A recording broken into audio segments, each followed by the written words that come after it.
now is at 0.1 meter, and the turbidity is 19.1 naphtholic units, and that will fluctuate a little bit. Right now it's kind of stuck at 19.1. Dissolved oxygen right now is 10.9 milligrams per liter or part per million, and as far as saturation, that's 117.7 percent saturated, so it's above 100% saturation. And what that means is, and I could also probably say it's with somewhat certainty, because the pH is a little high, there's probably some pretty good plankton or algae population in here, because that would help increase the pH. So right now it's 19.6, 19.7 degrees, 577 micromoles, 8.4 to 8.5 pH. The depth is 0.1, turbidity is 19.2 NTUs, oxygen is 10.9 part per million or milligrams per liter, and 117% saturation.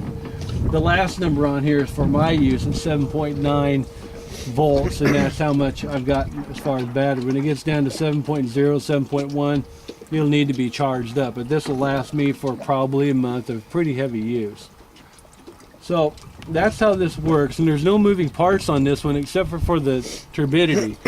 On the turbidity, there is a little bit of there's a glass window, and that basically measures or reads the light of the water. And every once in a while there's a little sweep, or a little bit of an arm with a sweep on it that comes by,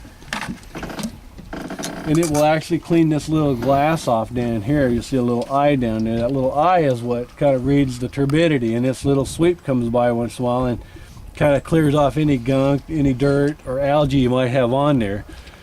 So it's kind of an interesting unit.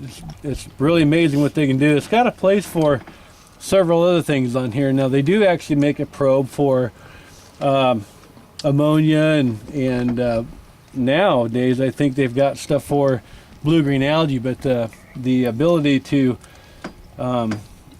calibrate some of those is pretty difficult. You're not always exactly sure how dead on they are, so you're better off to take certain samples for certain things. And right now we're at the point where we're still only going to take samples for certain parameters where we know temperature, oxygen, conductivity, and pH are quite accurate once they've been